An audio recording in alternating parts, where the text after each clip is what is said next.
Okay, two things I want to say. First of all, yes, I jumped through the Wonderhole once more, and I'm in a different place that has no power whatsoever except for this lamp right here. I was trying to use a ring light, but the battery went out, figures, so I'm using this lamp light right here. That's a nice effect right here. And second, if I'm not myself or I'm a little out of it, I just woke up from a power nap. A power nap gives you power, so if I don't have everything, see, I'm already starting out all great so far. If I'm a little bit out of it, please do not mind. So that's what's happening right now, but you know what just happened. The newest episode of Wonderhole just premiered, and wow, we have a lot to talk about. It's a simulation.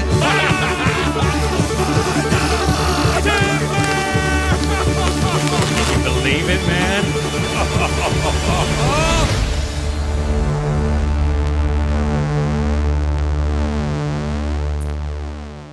What's up, everyone? My name is Rapha Conrad, also known as RandomRapha, and I'm your host for Wondering Through the Wonderhole, the show where we discuss, react, and share our predictions/theories about Rhett new show, Wonderhole.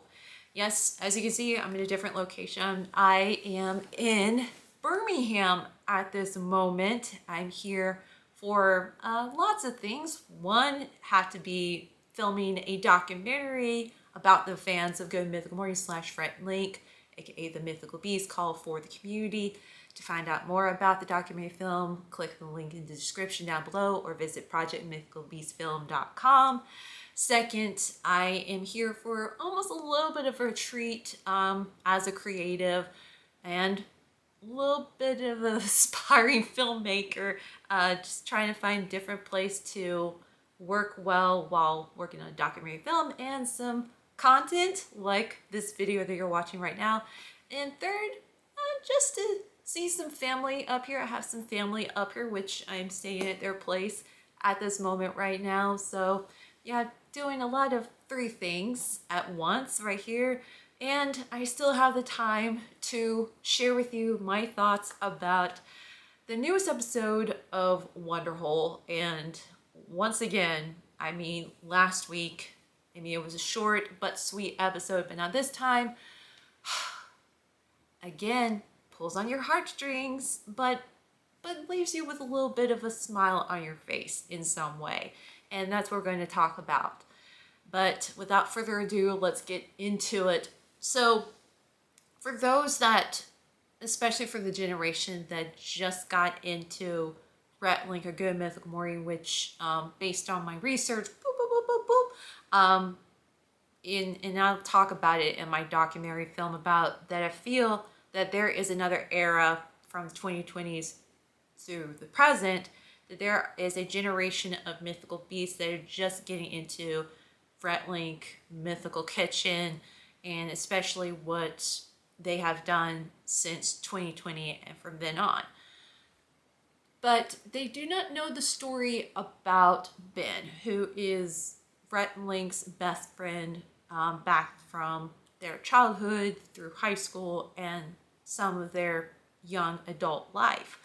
And for those that know about it, Rhett have talked a little bit about it in the Book of Mythicality. They talked about it in, I think, 2 episodes of their podcast, Ear Biscuits, and not entirely, but inspired by, and they created this character that is similar to what Ben would be like in their novel, The Lost Causes of Bleak Creek. I'm not going to give it away what type this character is, but there are some similarities between Ben and a certain character in the novel. By the way, it'll soon be the 5th anniversary of the release of their novel, so my recommendation, go read Lost Causes of Bleak Creek. Or if you're more of a listener like me, go check it out on Audible, especially. Yes, audiobooks, you're still reading, even though you're using your special little ears, so check that out. But for us mythical beasts that know who Ben is, we kind of have an idea. But this episode in particular is a tribute to Ben. And I kind of personally feel like this is a great way to, because they talked about in depth about who Ben was, like I said, in their podcast and their book, and a little bit of time ago, Mythical Morning. But it was a way to show his spirit of who basically, before Rhett Link existed, it was Rhett, Link, and Ben. He was particularly the one that stuck these three together. I guess you could say, you're the peanut butter to my jelly. He was the peanut butter for all three of them. He, as they mentioned in the episode, that he was the one that came up with all of these off-the-wall jokes that you would see or hear what Rhett and Link would do in their content from the show Good Mythical Morning and in Wonderhole. And Ben inspired Rhett and Link to do the impossible, as we can see in this series, and everything from their journey. They've achieved the impossible, or the things that we think are just so bizarre but can be done. And for this episode, they wanted to do something where it's very simple, kind of almost like digging a medium-sized hole, but with some type of intention. And a little bit of, I don't want to say a joke, but even though that he joked about it, you'll hear it in the episode, and I'll say it here in this video. But it was just a very clever way to connect or stick things together. They were back in North Carolina, which that's where all three of them grew up, in Bowie's Creek, North Carolina. They were in this forest in North Carolina, and the intention was to chop down a tree that by an axe that's made out of peanut butter. And but for example, what Rhett said, like Ben was the one that came up with the idea of an exterminator that is trying to, I'm paraphrasing a little bit, that he tried to collect all the thoughts or something like that from the bugs, and he would feel very sad. Ben would come up with these off-the-wall things, but I can see why they wanted to do something that is a little bit outlandish. I mean, chopping down a tree that is made out of peanut butter. That would be something that Ben would do. And, of course, I kind of felt like it was a little bit of like, I thought, oh, peanut butter, like the Peanut Butter Brothers that we saw in the first episode. And, of course, peanut butter, they love peanut butter, obviously on Good Mythical Morning.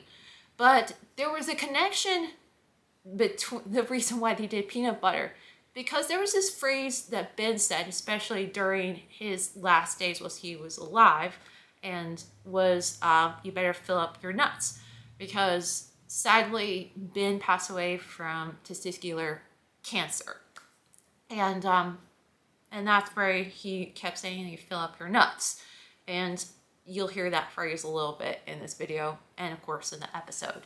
So to get an axe that's made out of peanut butter, they went to North Carolina, NC State, the engineering department, which for those that did not know, Rhett Link graduated from NC State as engineers.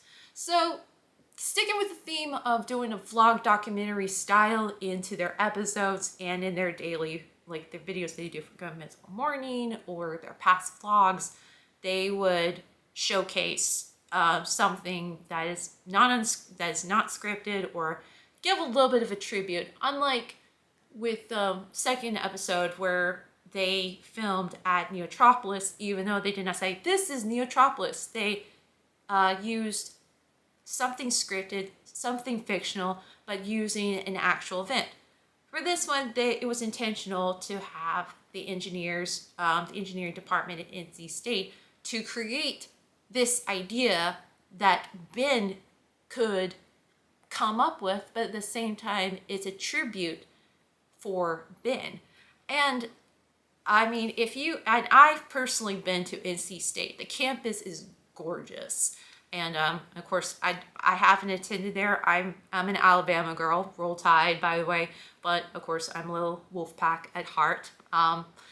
But it was so sweet to see Rhett Link back at the campus and meeting the engineers, the students, attending there. And of course, I know personally some mythical beasts that have or are attending NC State.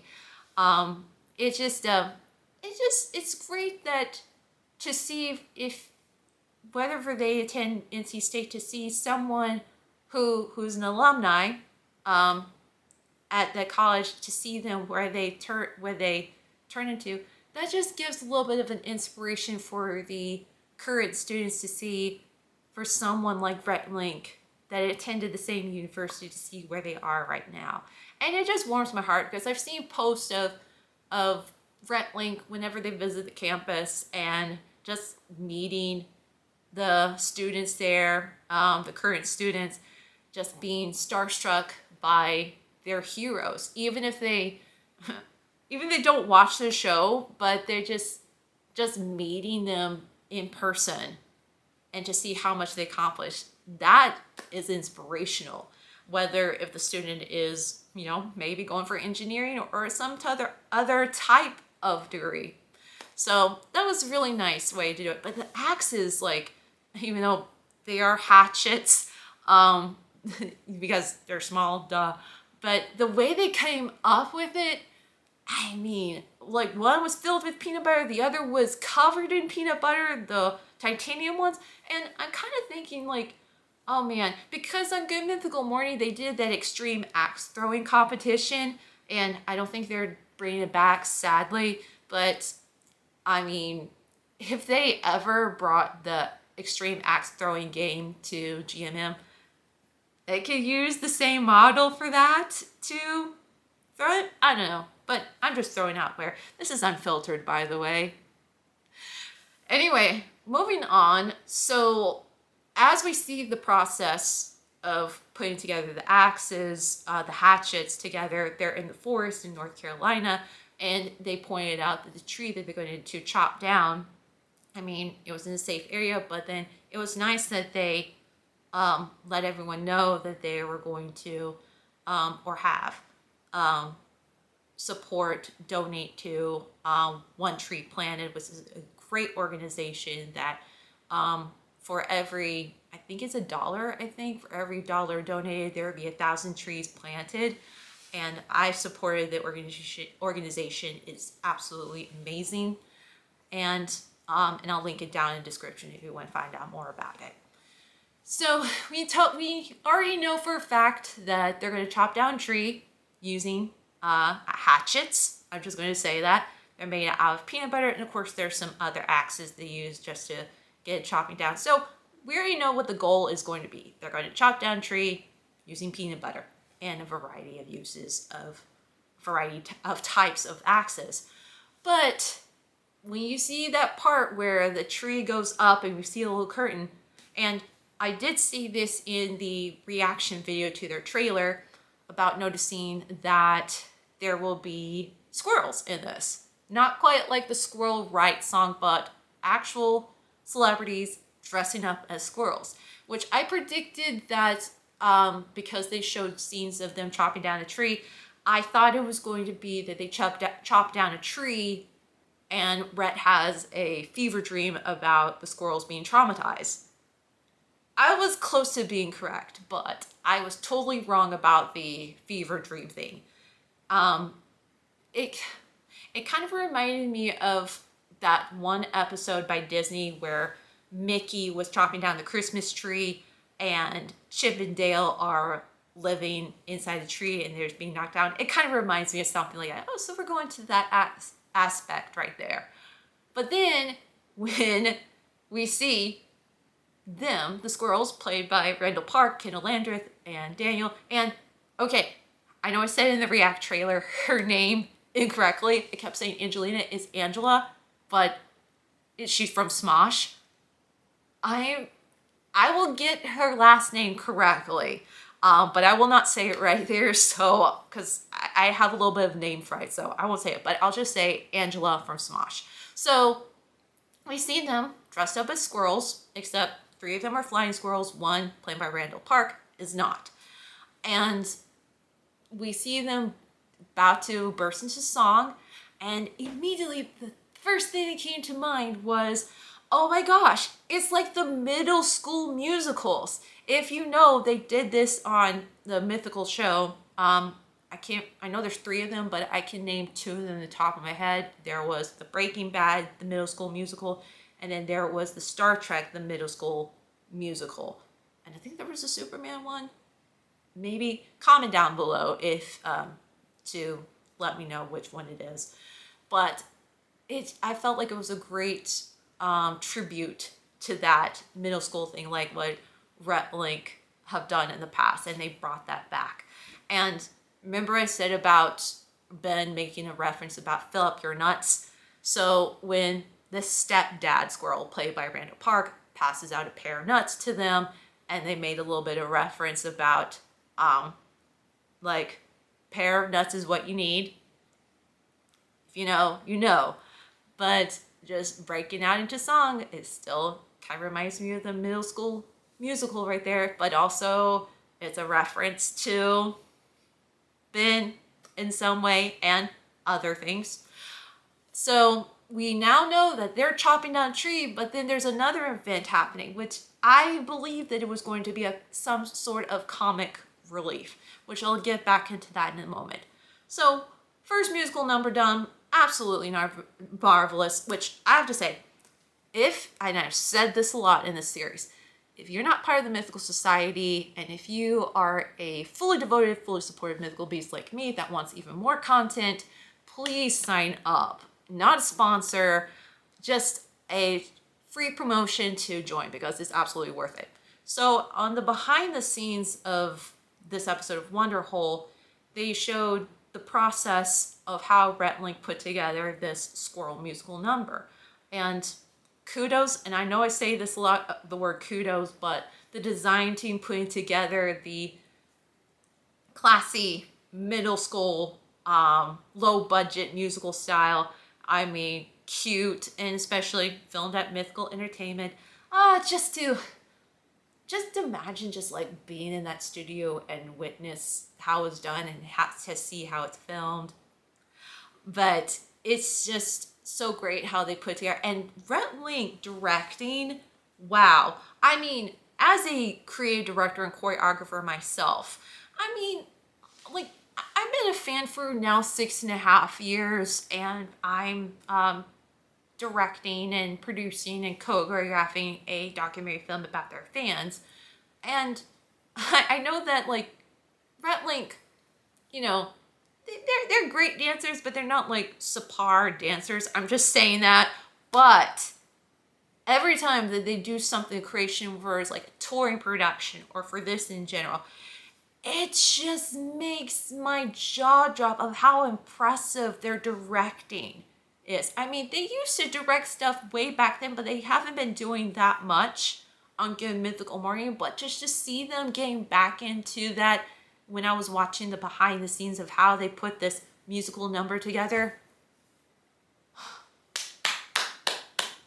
bravo, absolutely bravo. I mean, it just reminds me that not only they're super funny, they're super, super smart. And I know it may be obvious to you, but as someone who is, focusing more on that, it just makes my, I just cannot stop smiling seeing them doing that. And of course, as an aspiring creative director, choreographer, that inspires me as well. And they have so much fun of putting together. And of course, Randall, Kendall, and Daniel and Angela having so much fun doing it. I mean, I'm getting speechless again over that. I mean, if you're creative and you see something that inspires you, you know what it is like. And especially for, who you look up to for quite some time. That's just like, I'm inspired by that.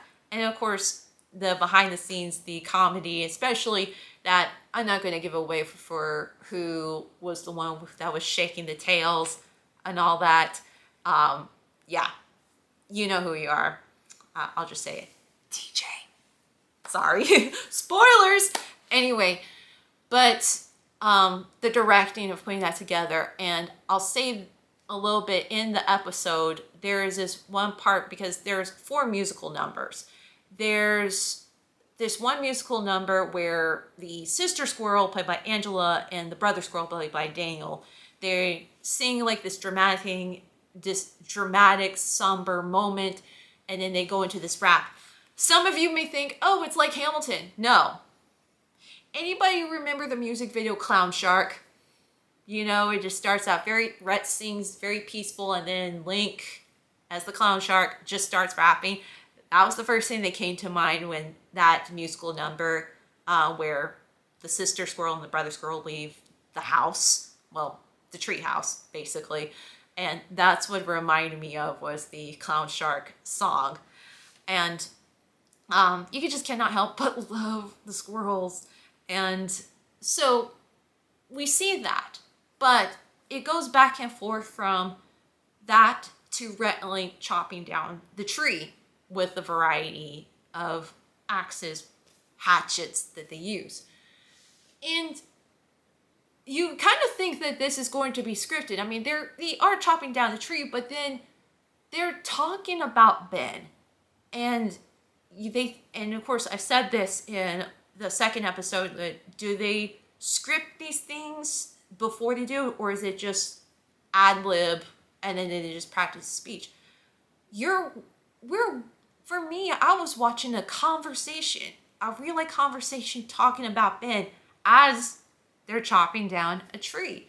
And again, this is just another way for those that are not familiar about Ben, not knowing who Ben was. You're given just like a brief story, a brief history of who Ben was through this this intimate conversation as they're chopping down a tree. But it's not just, I mean, they talk about the good times, but then they talk about the times when Ben was not being Ben. I mean, especially at the moment where they talk about they knew something was wrong and they thought it was chronic fatigue syndrome, but it was something else. And you at the same time, you're like, okay, they're chopping down the tree, it's exciting, but then you hear this and you just kind of feel like a here in a gut, like, hit in the stomach of like, oh man, I can't imagine for them being so young going through that. And, having, their friend that just like, they were the one that stuck all 3 of them together in their friendship, seeing them hurt. I know what it's like. And it was a little bit gut-wrenching. But then, as soon they go back and forth from the conversations to the squirrels, then you're dealing with another situation happens. So you have one story there was real life, seeing 2 friends talking it out about the memories of Ben. But then you go with this situation with the squirrels that are having the conversation. I mean, they're going through the situation of their treehouse being gone, and they're very scared. But there's a parallel difference between of where Rhett Link talking about being scared of what's happening with Ben, comparing to the squirrels being unsure what's going to happen to their home. And and I have to say, one of the hatchets that they were using, it was the peanut brittle one. I have to say this, and I'll get back to what I was saying about the parallel stories between Rhett Link and the squirrels. The peanut brittle axe that supposedly Link's grandma put together, and it fell apart. When Rhett said, "Don't tell Nana about this," if you listen or watch the other podcast that is hosted by Link and his dad Charles, there's a segment on the show called "Don't Tell Nana." When Rhett said that, I'm like, a very unintentional plug to or reference to Dispatches from Myrtle Beach, which check that out in case you did not know. So I thought that was a nice nod to that. So as I was saying, so we're seeing 2 situations, 2 best friends talking about their best friend that's helped them through everything and helped develop the friendship. I'd probably say help Rhett Link become Rhett and Link, even though it was Rhett, Link, and Ben. And you have this other situation with the three squirrels dealing with their house being, going away. Then we go into the other conversation with back to Rhett and Link as the tree is getting, slowly about getting ready to fall down and is being chopped even more. There was this part of this conversation that Rhett and Link had it was during the time when they were in college in their young adult lives while Ben was in hospice care. And if you've listened to their deconstruction series, The Lost Years, that they done in 2020, you know their story about Rhett and Link were evangelicals. They were Christians. So they were talking about that when during Ben's last days of being alive, they said the prayer. And you can hear in the conversation, Rhett said that when they were evangelizing, and then Rhett said that Ben said, I just don't know if I'm, where I'm going to be when I die. And you just hear that, and I know I can hear and I've seen about what Rhett Link went through, especially when they dropped their series, The Lost Years. I mean, there has been a little bit of drama about that, and of course I can understand that, but I can understand from a neutral perspective about, for people not knowing when they die, and death is a very touchy subject, especially in the second episode, which was very tough. But hearing the perspective of Rhett, when they were helping Ben, but then you hear Rhett saying that Ben was just a little bit of lost on where he was going to be, but he was still being himself, being his joyful self, especially showing saying the nuts joke. So that was the only part that was, there were a lot of gut-wrenching moments, but that was the moment that just hearing that, what Rhett regretted right there. I mean, like I said, death is a very touchy subject, but I do believe that there is a little bit of hope, and of course, it is scary, but I do believe there's hope after we leave this earth. And going back to the musical thing, which, again, a parallel thing when Ben said he doesn't know where he's going to be, but he's very hopeful that he's going to be in a better place. Same thing with the stepdad squirrel in that musical number, which it is funny. I don't know why it reminded me of Avenue Q, but the moment where the mama squirrel and the stepdad squirrel were just singing to each other, and I watched it the first time, it didn't come to me, but when I watched it the second time, it hit me of a stepdad squirrel was not a flying squirrel. He was just a regular squirrel, but then he's just if I could just I know I'm paraphrasing, cut your wings and then I can learn to fly and all that stuff, and then the mama squirrel, so you can do this. I felt like that was it, not exactly, but it's just the same way of what Rhett Link went through when Ben was during his last days, and then comparing to the squirrel, the stepdad squirrel and the mama squirrel, dealing with you can still keep going and all that stuff, but it's life is short, and I know that's a tough for us to hear and tough for me to say, but there is hope.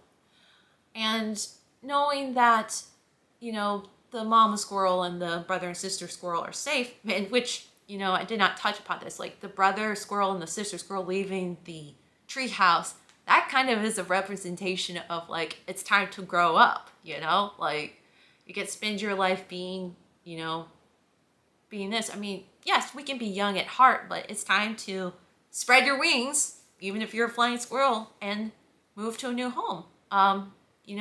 Bloom where you're planted, and then when it's time to go to a new place, it's time to bloom Where are you planning after what you spend all your time where you were planning right there? Okay, that went deep. But you know what I'm saying, especially when the mama squirrel left and you see the stepdad squirrel just lying on the couch knowing that the tree is going to down.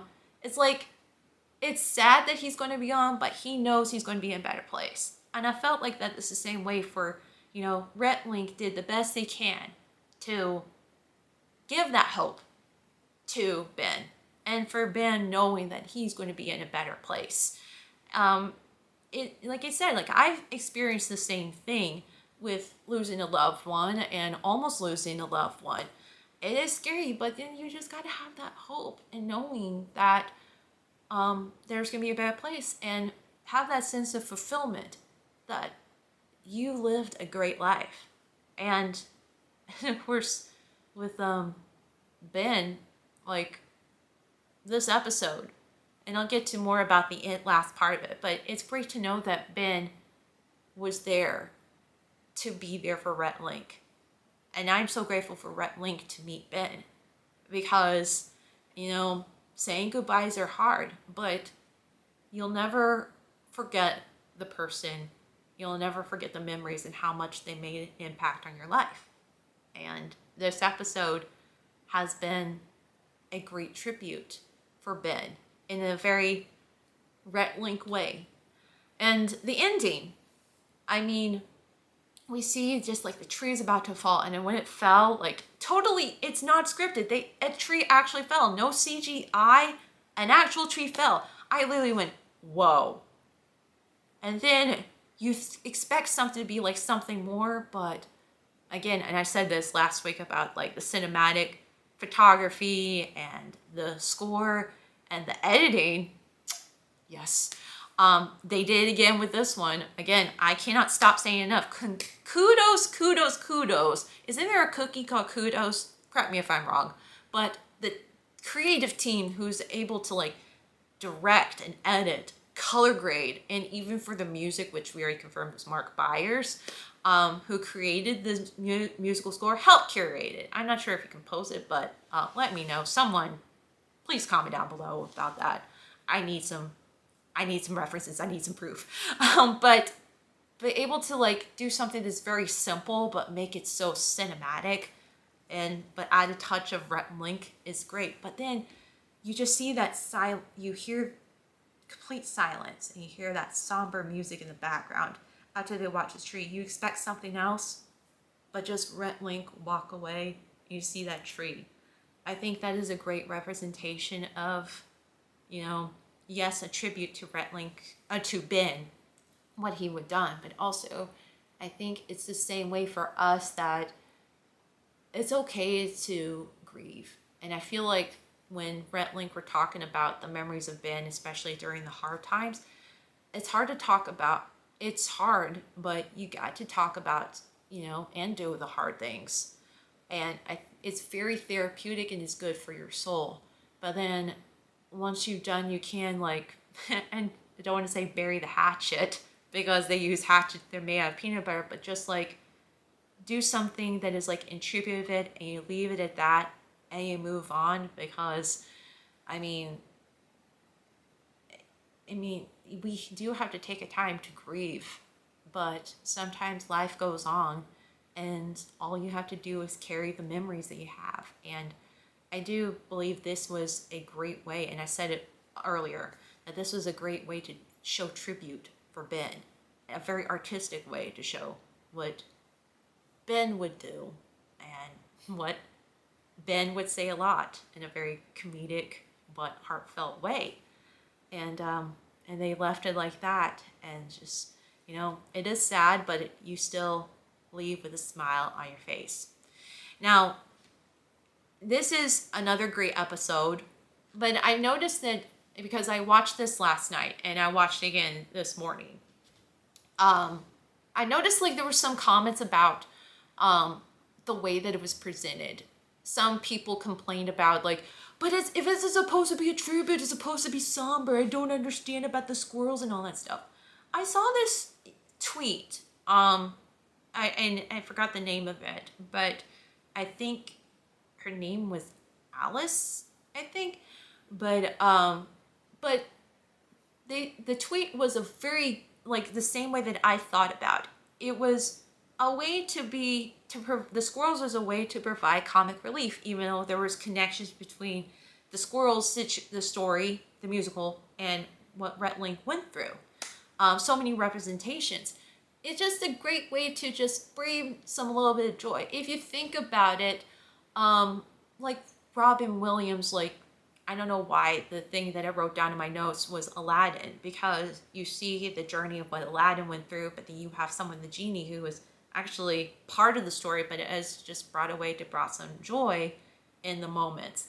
I think that's just what the intention was for this, as yes, it was a way to show tribute to Ben, but also, like, you can't just leave the audience in a moment where they're just completely sad, complete one emotion. I mean, every story has to be dynamic, and especially with the character or the characters within the story. And I really am impressed with the same way of being honorable for Ben, but also bringing that I guess the comic relief, but the more the comedic effect that is signed by Rhett Link or done by Rhett and Link in a way to provide something uplifting. Just kind of like with the second episode, where I still kind of felt, even though everything was great, but I still felt very heartbroken, because you know what was going to happen to Rhett and Link in the future, even though present Link, Rhett and Link did not know what was going to happen to them. I felt a little bit emotionally damaged. But for this one, you feel a little bit of sadness, you feel their emotion, you feel their pain, you felt their joy, but you still felt that little sense of relief and smile and be able to move on. And this episode, I mean, I don't know the right word to say how it was just, you know, and I say it many times in this series, that Rhett Link has done a way, like created a way where combined documentary style, vlog style, unscripted with a bit of something scripted narrative. Not a mockumentary, but just like something to incorporate with a different story within that. And I think that's what, and speaking from a creative perspective, that is like, you know, what we don't usually see in movie and TV shows a lot. And even YouTube content, online content these days, is to incorporate the real life situations like documentary or vlogs, but including a scripted fictional narrative into it, but still be authentically being ourselves in what we do.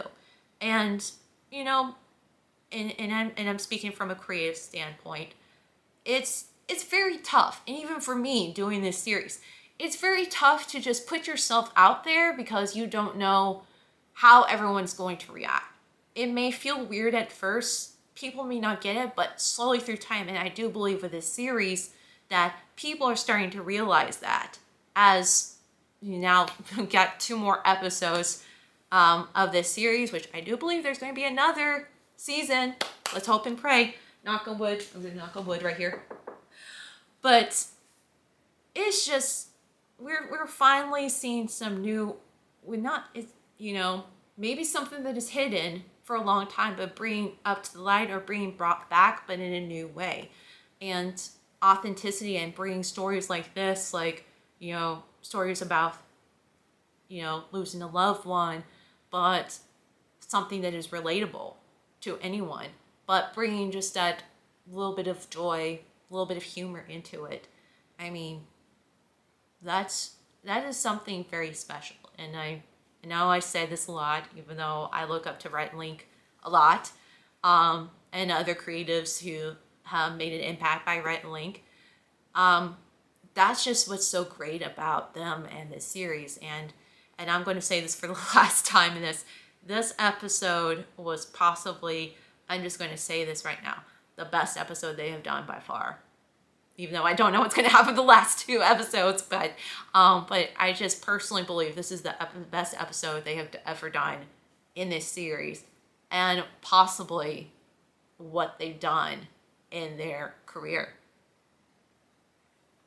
I know, it's kind of probably shock you a little bit, but let me know what you think of it. What are your thoughts about it? What are some things that you really like about not just this episode, but the series? What you can see about what they can do to be better or maybe not? Comment down below. I would like to hear from you. Well, I'm going to say sayonara for now. Thank you so much for listening. If you enjoyed this video, click that like button. It really does wonders. Also, if you're new to my channel and you want to be the first to see a new episode when it premieres and lots of random Rapha content coming your way, make sure you subscribe and click on that bell. And if you want even more content created by yours truly, you can follow me on Instagram and Twitter, or X, at Rapha Conrad. Again, thank you so much for watching today's episode of Wondering and Wandering Through the Wonderhole. My name is Rapha Conrad, also known as Random Rapha, and I will see you next week. And in the meantime, keep on wondering and wondering. All right, now I'm just gonna find a way to find a switch. I just flipped the switch. Where is the switch? Switch! Okay. Bye. When their real dad stepped out of the picture, this stepdad stepped right in and hitched her. Although I cannot fly, I still fit in just fine, 'cause I like my nuts a pair at a time. We like our nuts a